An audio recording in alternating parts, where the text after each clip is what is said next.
Moisés? Olha, gente, vamos falar de outra festa às 8h25 da manhã, porque amanhã é o dia do Manezinho.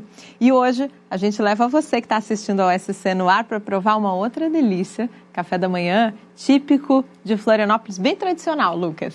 Kelly Borges já revelou que o café está passado e muito bem posto.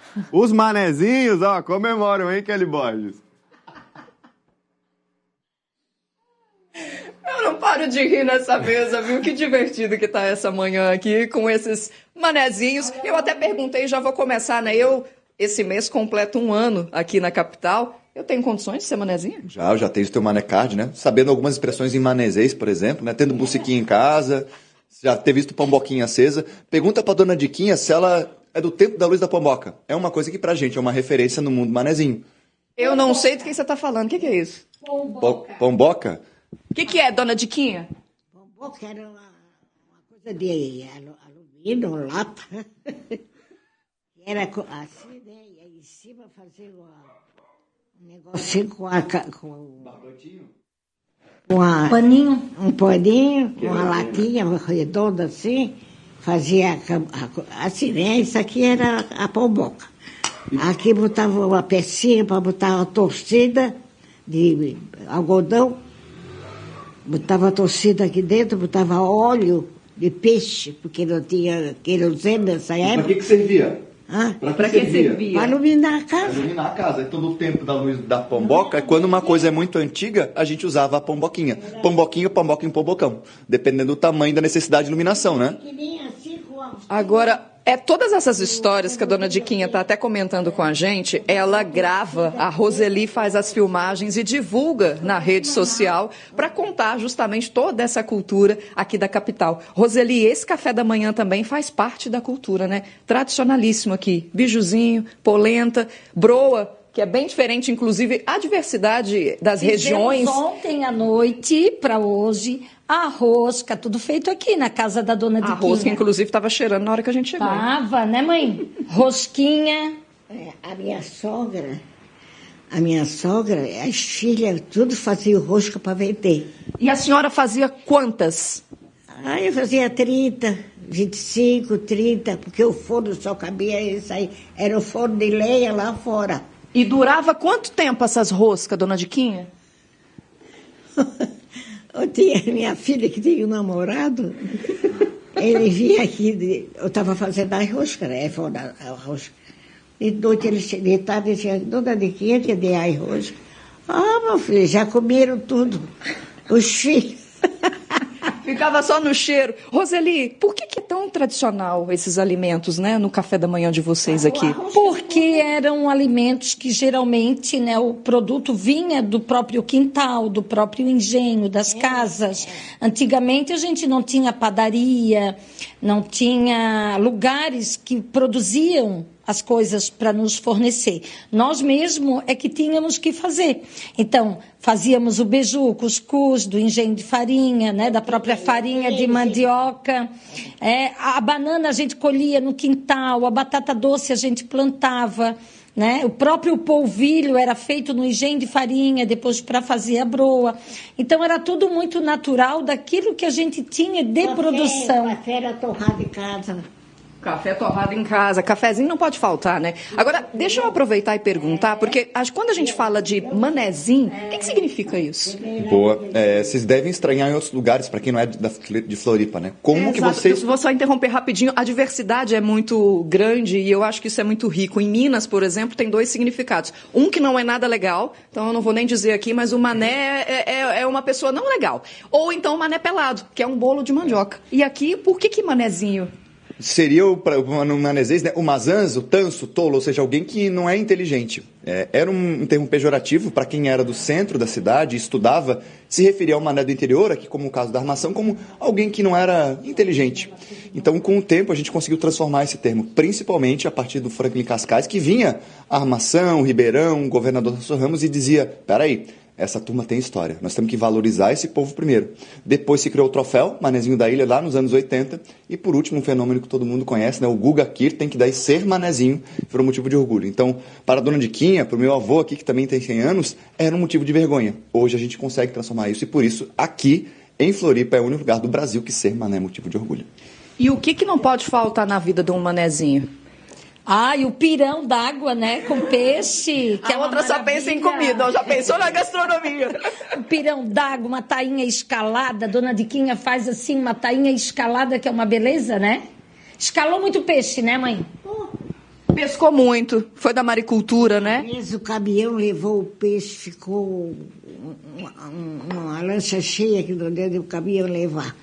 Aí trouxeram dentro da caminhonete, uma caminhoneta de peixe. Aí chamei gente para escalar, para ajudar, né? Escalava, abria, salgava, estava do sol, secava, fazia em 15 quilos para vender. Fazia aquele pacote de 15 quilos e vendia aquela arroba que chamava, né? Opa, Caio, não tem problema, vai chegar mais visita, hein? Rodrigo, me conta uma coisa. A gente comentou antes, né, na hora que a gente comentou que voltaríamos, falamos dos 3 Cs, de quem é de Florianópolis, que são aonde as pessoas nasceram, né? O que significa essa cultura toda aí? Por que vocês brincam com isso? A gente brinca porque hoje temos mais maternidades, mas antigamente se nascia, no meu caso, como é o primeiro C, que é a Carmela Dutra, no caso da Roseli, a Carlos Correia, e a dona Diquinha, que nasceu em casa, ou seja, filho de parteira. Manezinho raiz é dos 3 Cs que a gente costuma dizer.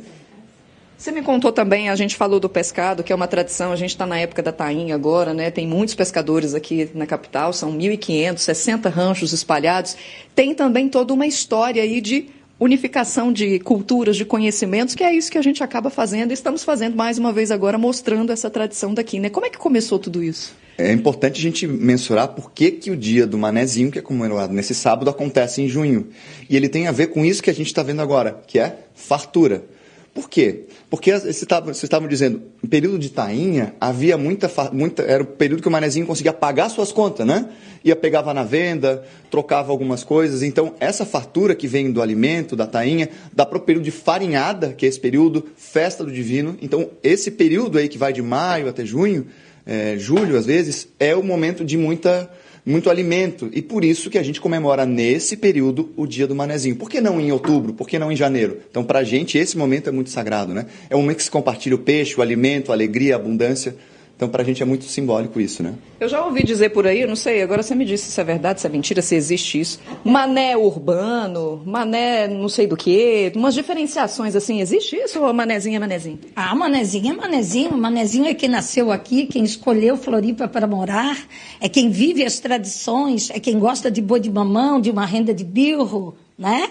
E várias outras coisas que nós temos aqui, que é peculiar, que é diferente, que não tem em nenhum outro lugar do Brasil, do mundo. Então, quem vem a Florianópolis tem que conhecer as nossas tradições. Vamos falar desse café da manhã saboroso aqui? Você me falou que você gosta da farinha de ovo, né? A farofa de ovo é uma é delicioso, né, mãe? A farofinha de ovo, né?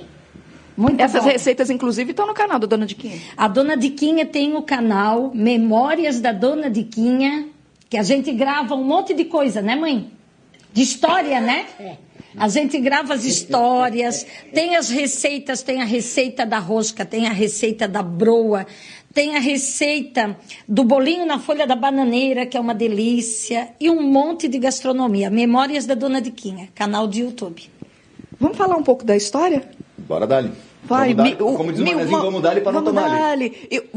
Se quer, esquece, não quer, tu diz. Conta pra gente uma história bem característica, então, do manezinho, assim, quando perguntam pra você dessa tradição, desse nome que vocês carregam, né, o que você costuma explicar para as pessoas que não conhecem muito da cultura? Olha, o manezinho também é um bom contador de histórias, né? Eu acho que isso caracteriza muito o nosso povo, que a gente não tá na história, a gente está no folclore. Isso é muito importante para o nosso cotidiano. Então, no rancho de pesca, por exemplo, se conta muito dessas histórias. Esse período de pesca, pra gente, é um jeito de aumentar e contar, né? Eu acho que isso é... Será que é daí que surgiu aquele ditado que é história de pescador? É porque o pescador gosta de contar história? Esperando peixe, esperando períodos e períodos e períodos, alguém foi aumentando um pouco a história, né? Tem uma história, por exemplo, que a gente conta, que diz que o manezinho pegou uma tainha tão grande que pesava 30 quilos. O outro disse que pegou uma tainha maior ainda e pesava tanto. E tinha até uma pomboca acesa dentro da barriga do peixe. Ele disse, não, para um pouquinho. Não tem uma tainha de 30 quilos. Então faz o seguinte... Tu baixa o teu peixe para 10 que eu apago a minha pomboca, né?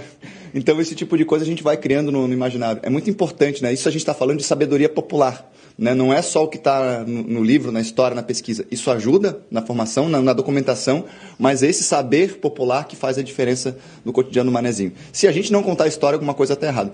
Depois eu vou te contar uma história que aconteceu lá no centro, que o manezinho é muito bom de dar apelido, né? Pode falar. Então, agora, manda ver.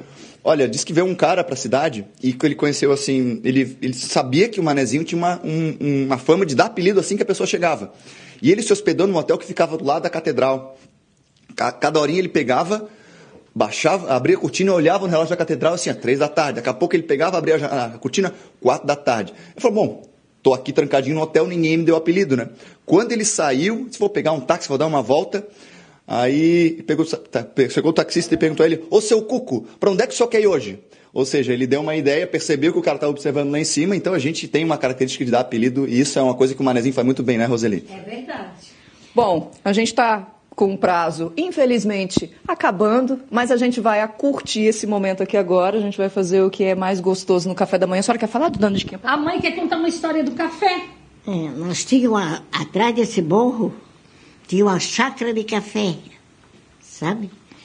A gente saía de manhã com um pedaço de peixe ou um pouco de farinha, sabe? E uma latinha de azeite doce, assim, aberta.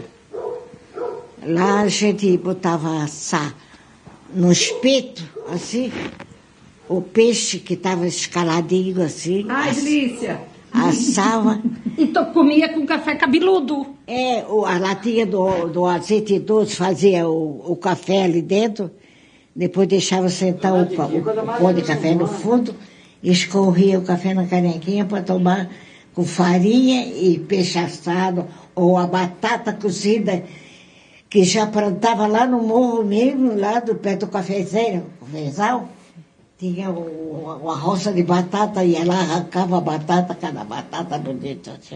Coisa boa, gente. Eu vou ficar aqui o dia inteiro, porque mineiro adora escutar uma história. Vocês gostam de contar a história, casou perfeitamente. Agradeço a simpatia de vocês. Sexta-feira maravilhosa. Parabéns pela cultura também, né? Feliz dia do manezinho para todo mundo. Volto com vocês aí no estúdio. Se deixar, fala amanhã todinha.